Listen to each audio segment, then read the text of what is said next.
अब हम आगे देखते हैं डीएनए अणुओं के द्विगुणन की प्रक्रिया और इसमें प्रयुक्त विभिन्न एंजाइमों की भूमिका। तो सबसे पहले हम देखते हैं डीएनए द्विगुणन की महत्वपूर्ण विशेषता क्या है। तो डीएनए अणुओं के द्विगुणन की प्रक्रिया जो है पूर्व केंद्रीय तथा सुकेंद्रीय कोशिकाओं में लगभग समान होती है।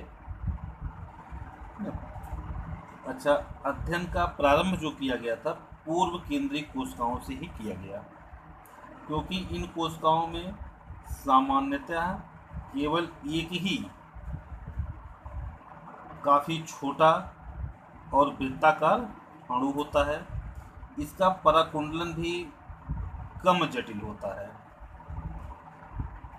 ना। सबसे पहले जॉन कैन्स ने स्विकरणी चित्रण या जिसको हम कहते हैं ऑटो रेडियोग्राफी की तकनीक के द्वारा जो है अध्ययन किया था 1963 में एसर्किया कोलाई नामक बैक्टीरिया के डीएनए अणुओं के द्विगुणन की प्रक्रिया का।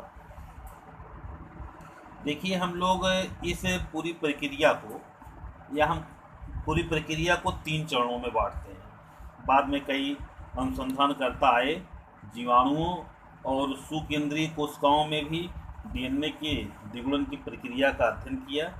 यह क्रिया जो है काफ़ी जटिल होती है और इसमें कई प्रकार की गैर हिस्टोन प्रोटीन्स की भूमिकाएं पाई जाती हैं, जो 3 प्रमुख चरणों में पूरी करती हैं। तो सबसे पहले हम देखते हैं डीएनए अणुओं के पराकुंडलनों का आकुंडलन और पुनर्कुंडलन। तो डीएनए अणु जो है काफ़ी लंबे होते हैं, हम लोग पहले भी पढ़ चुके हैं पैकेजिंग में। लंबे होते और सीमित स्थानों में समाने के लिए जो है ये पराकुंडलन कर लेते हैं। पराकुंडलन तथा आकुंडलन का नियमन कुछ विशेष प्रकार के एंजाइम करते हैं, जिन्हें हम कहते हैं टोपोआइसोमेरेज कहा जाता है। यानी कि जो पराकुंडलन है और आकुंडलन, इनका नियमन जो है किया जाता है किसके द्वारा? एंजाइम के द्वारा किया जाता है। ये एंजाइम होते हैं टोपोआइसोमेरेज नामक एंजाइम। टोपोआइसोमेरेज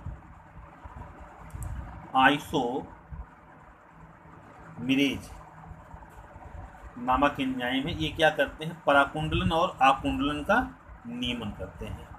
पराकुंडलन तथा आकुंडलन का नियमन करते हैं, है ना। कि टोपोआइसोमेरेज, क्योंकि सीमित स्थान के कारण डीएनए अणु जो है एक साथ पूरी लंबाई में नहीं फैल सकता है। द्विगुणन के लिए टोपोआइसोमेरेज एंजाइम सनई इसके छोटे छोटे स्थानीय खंडों में इसका पराकुंडलन समाप्त करके द्विकुंडलनी को खोल देता है और द्विगुणन के बाद जो इनकी पुत्री अणुओं का पुनर्कुंडलन करता है। तो द्विगुणन केवल डीएनए का ही नहीं होता है, बल्कि क्रोमैटिन तंतु का होता है। अच्छा, वैज्ञानिकों ने 2 प्रकार के टोपोआइसोमेरेज एंजाइम का पता लगाया है। एक है टोपोआइसोमेरेज फर्स्ट और दूसरा है टोपोआइसोमेरेज सेकेंड। तो टोपोआइसोमेरेज फर्स्ट एक निर्दिष्ट बिंदु पर डीएनए अणुओं की द्विकुंडलनी के एक सूत्र के फास्फेट समूह से जुड़कर एक कटाव उत्पन्न। देखिए, यहाँ से जब प्रारंभ होगा तो ये टोपोआइसोमेरेज फर्स्ट जो है यहाँ पहले ये इससे जुड़ेगा और क्या करेगा? एक कटाव उत्पन्न कर देगा।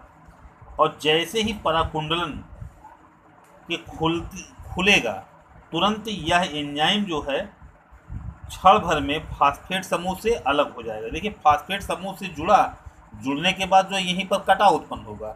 अब ये फास्फेट समूह से अलग हो जाएगा और कटाव बंद हो जाएगा।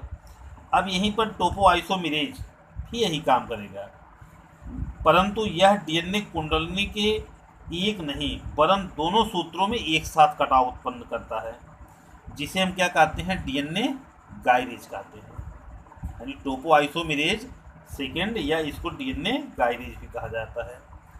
डीएनए अणुओं के प्रत्येक खंड में द्विगुणन पूर्ण होने पर टोपोआइसोमेरेज एंजाइम ये क्या करेगा, क्षणिक कटाव उत्पन्न करके परस्पर गुथे हुए अणुओं को ये पृथक कर देता है और इसका पराकुंडलन जो है यहीं पर प्रारंभ कर देगा। कहने का मतलब ये है कि जो डीएनए अणुओं के पराकुंडलन और आकुंडलन है, तो टोपोआइसोमेरेज क्या करेगा, ये प्रारंभ कर दिया और जो टोपोआइसोमेरेज सेकंड है ये क्या कर देता है, ये इस जो कुंडलनी है उस सूत्र को ये काट देता है। अब देखिए आगे जो है, तो सबसे पहले जो है डीएनए अणुओं के पराकुंडलन तथा पुनर्कुंडलन के बारे में हमने पढ़ा। अब हम देखते हैं द्विकुंडलनी का आकुंडलन तथा द्रवण कैसे होगा। देखिए द्विकुंडलनी मूल यानी कि जो डीएनए अणुओं का द्विगुणन कुछ निर्दिष्ट स्थानों पर ही प्रारंभ होता है। जो डीएनए अणु होते हैं ये किसी निर्दिष्ट स्थान से ही प्रारंभ करेंगे, जिसको हम कहते हैं द्विगुणन मूल कहते हैं, रेप्लिकेशन ऑब्जेक्ट कहते हैं। ये स्थान अणु के ऐसे विशेष भाग होते हैं जिनमें समाक्षार जोड़ियों के समान छोटे छोटे खंडों की कई बार पुनरावृत्ति होती है। इन समाक्षार जोड़ियों में वही जैसे हम लोग आगे पढ़े हैं एडेनिन थाइमिन से डबल बॉन्ड के द्वारा जुड़े होते हैं, ये बहुतायत में पाए जाते हैं। और जीवाणुओं के डीएनए में केवल एक ही द्विगुणन मूल उस स्थान पर होता है जहां यह अणु कोशिका कला से जुड़ा हुआ होता है। देखिए द्विकुंडलिनी का द्रवण, अच्छा यहीं पर कुछ विशेष प्रकार की मूल बंधनी प्रोटीन प्रत्येक द्विगुणन मूल पर द्विकुंडलिनी से जुड़ जाती है और यहीं पर विभिन्न प्रकार की प्रोटीन तथा एंजाइम्स भी एकत्र हो जाते हैं, जिनसे द्विगुणन में विविध प्रकार की भूमिकाएं देखी गई हैं इनकी। अब एटीपी की ऊर्जा की सहायता से मूल बंधनी प्रोटीन्स द्विगुणन मूल पर समाक्षार जोड़ियों के हाइड्रोजन बंधों को समाप्त करके द्विकुंडलिनी के दो सूत्रों को पृथक कर देती है। इसे डीएनए अणु का विकृतीकरण कहा जाता है या इनको हम कहते हैं पिघलना कहेंगे। देखिए यहाँ पर जो जब इनका द्रवण हो जाएगा यानी कि हाइड्रोजन बंधों के टूटते ही इनके दोनों सूत्र जो है ये परस्पर अलग हो जाते हैं और दोनों मूल दाएं बाएं, यानी कि देखिए ये क्या हुआ, जब टोपोआइसो प्रारंभ किया गया तो प्रारंभ में क्या हुआ, टोपोआइसोमेरेज फर्स्ट जो है इसने किया कटर की भांति इसको काटा और जो सेकंड है ये इस प्रक्रिया को आगे बढ़ा देता है। अब देखिए ये जो है क्या है, ये हमको अंग्रेजी के वाई के आकार का दिखाई दे रहा है ना, ये वाई के आकार का जो है ये दिशाख बन जाता है। हुबरमैन और रिंग्स ने पता लगाया है कि द्विगुणन की प्रक्रिया दोनों दिशाखों पर प्रारंभ होकर के मूल के दोनों ओर अग्रसर होती है। देखिए ये दोनों ओर यानी यहाँ से प्रारंभ होगी और मूल के दोनों ओर यानी जो यहाँ पर वाई शाखा बनी है तो इस वाई शाखा के दोनों ओर जो है प्रारंभ होगी। देखिए प्रत्येक शाखा पर एक सूत्र से डीएनए हेलिकेज, इससे क्या बनेगा, डीएनए हेलिकेज नामक एंजाइम का एक बड़ा अणु होता है। कौन सा, डीएनए हेलिकेज। देखिए यहाँ पर जैसे काटा गया तो यहाँ पर शाखा पे क्या है, दोनों ओर ये पाई जाती। देखिए ये जो है एक डीएनए हेलिकेज का एक बड़ा सा अणु जुड़ जाता है। इस अणु का काम एटीपी, देखिए जो ये अणु है डीएनए हेलिकेज है, इसका काम होता है एटीपी की ऊर्जा की सहायता से ये द्विकुंडलिनी को खोलकर तथा हाइड्रोजन बंधों को तोड़कर सूत्रों को शनै शनै पृथक करता है।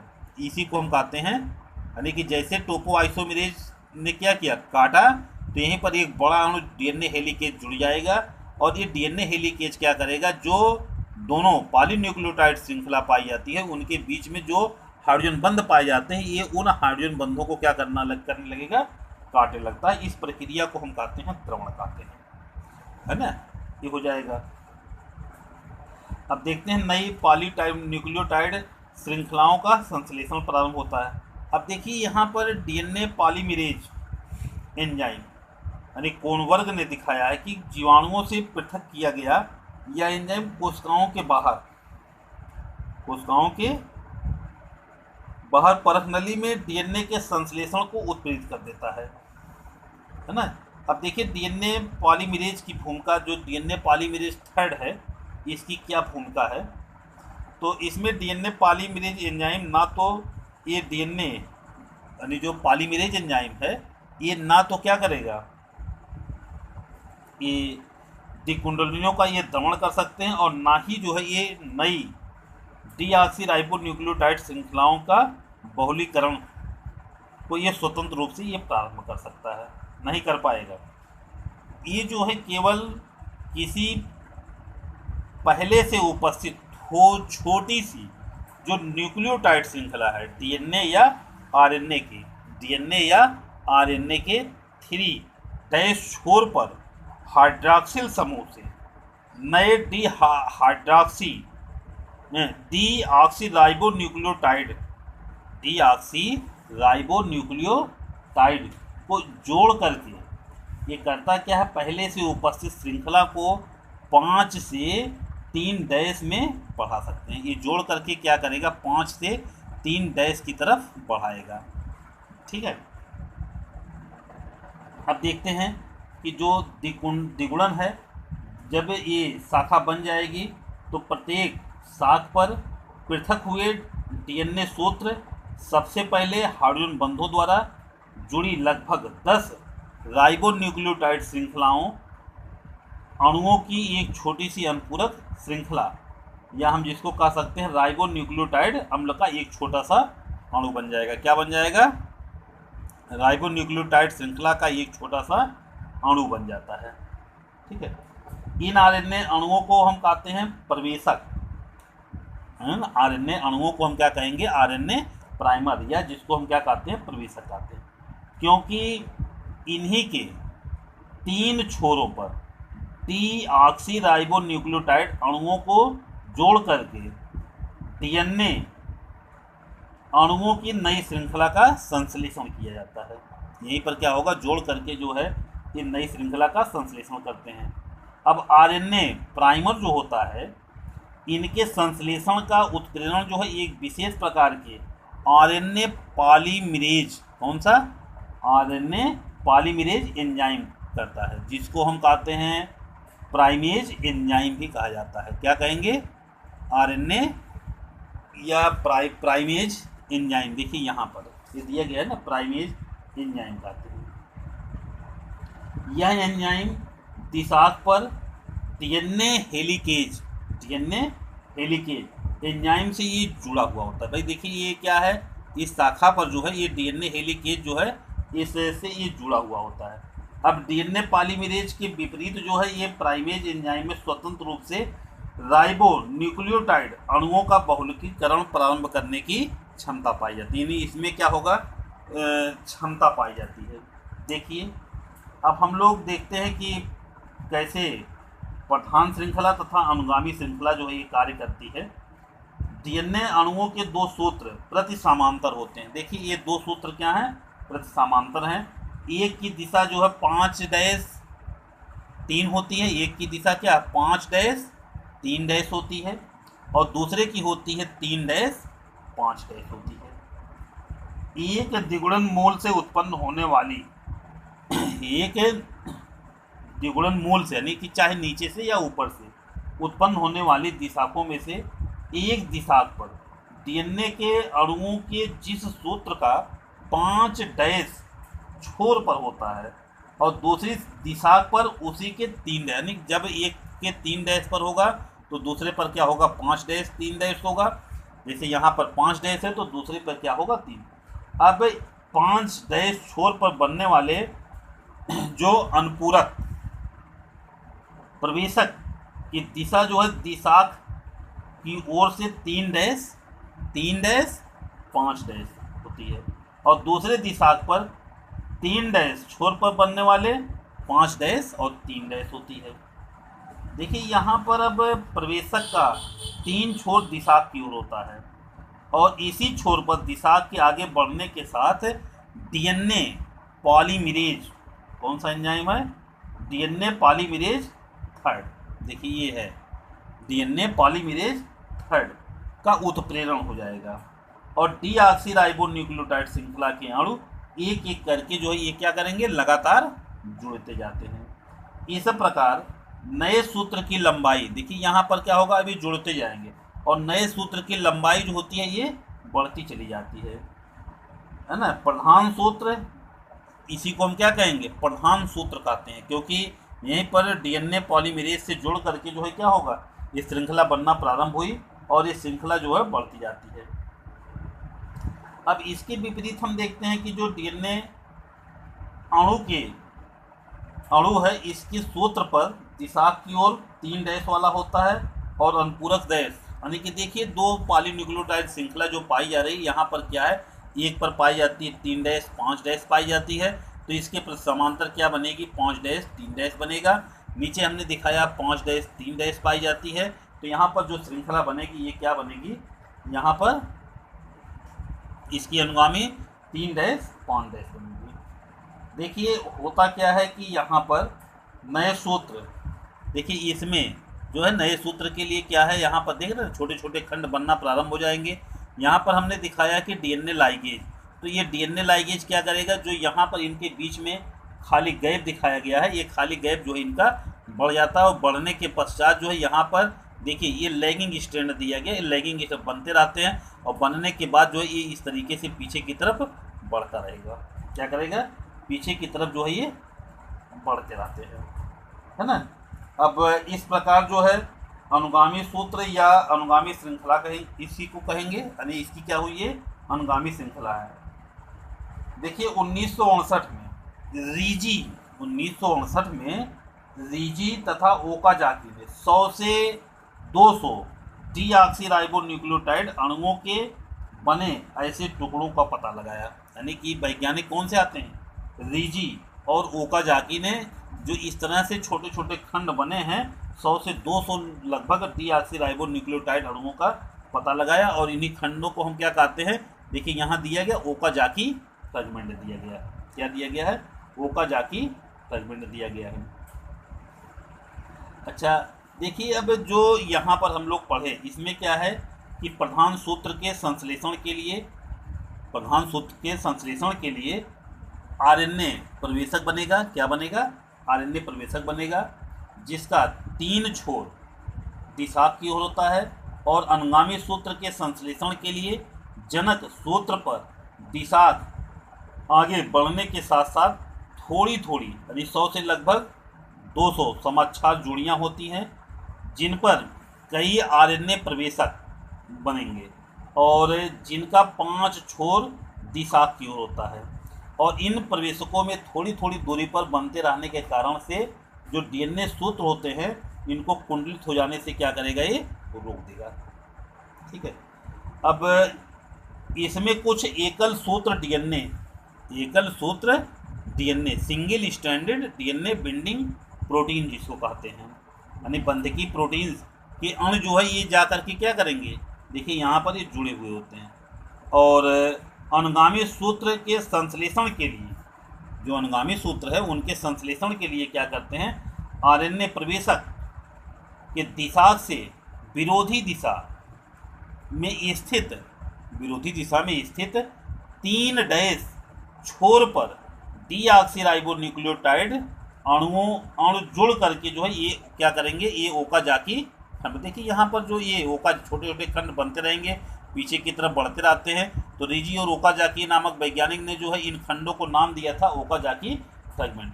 और ओकाजाकी खंड की तब तक वृद्धि होती रहती है कि जब तक यह अगले खंड आरएनए प्रवेशक तक नहीं पहुंच जाते, कहने मतलब ये बनता रहेगा और पीछे की तरफ बढ़ता रहेगा, है ना। तो इस तरीके से डीएनए पॉलीमरेज थर्ड एंजाइम का काम समाप्त हो जाएगा, डीएनए पॉलीमरेज एंजाइम का काम क्या हो जाएगा, समाप्त हो जाता है। और डीएनए पॉलीमरेज एंजाइम अगले ओकाजाकी खंड के आरएनए प्रवेशकों को राइबोन्यूक्लियोटाइड अणुओं से हटा करके इनके छोटे छोटे अनुपूरक डीऑक्सीराइबोन्यूक्लियोटाइड अणुओं को मूल डीएनए से जोड़ देता है। देखिए यहाँ पर हमने जो पढ़ा है कि जो डीएनए सूत्र होता है जिसमें 2 पॉलीन्यूक्लियोटाइड श्रृंखला पाई जाती है ना। देखिए इस चित्र के द्वारा कि 2 पॉलीन्यूक्लियोटाइड श्रृंखला पाई जाती है, टोपोआइसोमेरेज फर्स्ट जो है कटाव उत्पन्न कर देगा, फिर टोपोआइसोमेरेज सेकंड जो है क्या करता है, ये इस प्रक्रिया को जो है आगे बढ़ा देगा। बढ़ते यहाँ पर डीएनए हेलिकेज एंजाइम है ये करता क्या है कि इनके हाइड्रोजन बंधों को ये तोड़ देता है, हाइड्रोजन बंधों को ये तोड़ देता है, और इन्हीं से क्या है ये प्राइमेज आरएनए पॉलीमरेज एंजाइम जो है, देखिए ये जो हेलिक एसिड जो है, अब जो ये डीएनए पॉलीमरेज एंजाइम है ये क्या करता है, ये करेगा क्या कि ये छोटे छोटे तमाम छोटे छोटे खंडों का निर्माण करेगा, यानी संतत कोशिकाओं का ये निर्माण प्रारंभ करता है। तो देखिए यहाँ पर तमाम छोटे छोटे जो है पॉलीन्यूक्लियोटाइड खंड यानी अणु बन जाते हैं। इनके बीच में जैसे ये छोटे छोटे तमाम अणु बन गए, इनके बीच में जो गैपिंग पाई जाती है, यहाँ पर लाइगेज नामक एंजाइम क्या करता है, इन दोनों अणुओं को आपस में जोड़ता रहेगा और ये खंड बनते रहते हैं, बन करके जो है ये पीछे की तरफ बढ़ते रहेंगे। जो खंड बढ़ते रहेंगे पीछे की तरफ, इन छोटे छोटे खंडों को जिनकी संख्या 100 से लेकर के 200 तक होती है, इनको हम कहते हैं ओकाजाकी फ्रेगमेंट कहते हैं। अब देखिए जब ये ओकाजाकी फ्रेगमेंट बन गए तो बनने के पश्चात एक जो है क्या होगा, ये निर्माण करेगा किसका, ये आरएनए प्राइमर का निर्माण करेगा, और आरएनए प्राइमर जो है ये जा करके इसी प्राइमेज नामक एंजाइम के प्रभाव से ये पीछे की तरफ बढ़ता रहेगा। देखिए यहाँ पर होता क्या है कि जब यहाँ पर इनका विभाजन हो तो इसमें दो सूत्र दिखाया गया है, एक 3-5 का था और दूसरा 5-3, मतलब दूसरे एक दूसरे के क्या थे, ये अनुपूरक थे। तो होता क्या है कि इनकी जो समानांतर श्रृंखला बनती है, ये श्रृंखला क्या है 5-3 के जो समानांतर श्रृंखला बनेगी ये 3-5 होगा, और जो 3-5 के समानांतर श्रृंखला बनती है ये 5-3 होगा। ठीक है, इस तरीके से जब ये बढ़ते रहेंगे और आरएनए प्राइमर का निर्माण चलता रहेगा तो यहाँ पर क्या होगा, अब ये पॉलीमरेज नामक एंजाइम का इस तरीके से जो है ये अपने अनुगामी श्रृंखला का निर्माण करेगा।